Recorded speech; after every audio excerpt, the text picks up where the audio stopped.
अस्सलाम वालेकुम बच्चों। आज हम माहौल के मुताले में आओ बावर्ची खाना चले इस लेसन का अगला हिस्सा पढ़ेंगे।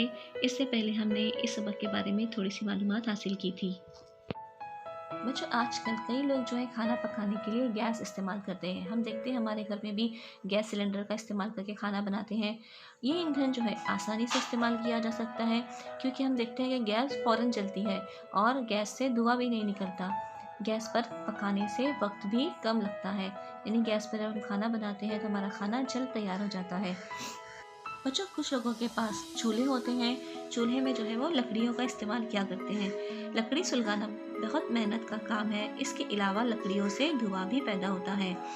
ईंधन हासिल करने के लिए दरख्त काटे जाते हैं और जिसकी वजह से माहौल को नुकसान पहुंचता है। कुछ लोग कोयले की अंगीठी इस्तेमाल करते हैं। कोयले से धुआं पैदा होता है। जहाँ लकड़ी, कोयले जैसे धुआं पैदा करने वाले ईंधन इस्तेमाल होते हैं, वहाँ लोगों को चाहिए कि वो बावर्ची खाने में यानी किचन में खिड़कियाँ लगाएं। खिड़कियाँ लगाने की वजह से उजाला होता है और धुआं भी नहीं भरता। बच्चों, कुछ लोगों के घर में ईंधन के तौर पर मिट्टी के तेल का इस्तेमाल करते हैं, जिसके लिए वो स्टोव का इस्तेमाल करते हैं। मिट्टी के तेल को घासलेट भी कहते हैं।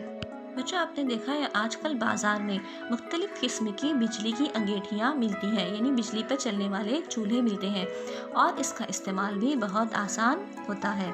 इसके अलावा कुछ लोग बायोगैस का इस्तेमाल करते हैं।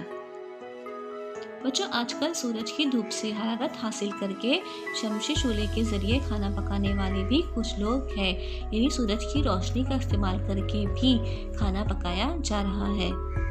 चलिए बच्चों, कुछ नकात के तहत हम इस लेसन का इयादा करते हैं। ग़िज़ाई अशिया तैयार करते वक्त उन्हें हरारत देखकर पकाना पड़ता है, इसलिए वह आसानी से हज़म होती है और मज़ेदार भी लगती है। उबालना, भाप में पकाना, तलना, भुनना, ये हरारत देने के मुख्तलिफ तरीके हैं। कचुम्बर, शक्करकंद जैसी कुछ अशिया हरारत दिए बगैर भी तैयार करते हैं। ईंधन इस्तेमाल करके आग पर खाना पकाना आसान हो, इसके लिए मुख्तलिफ किस्म की अंगीठियाँ इस्तेमाल की जाती हैं। बिजली और शमशी तवानाई का इस्तेमाल करके भी खाना पकाया जाता है।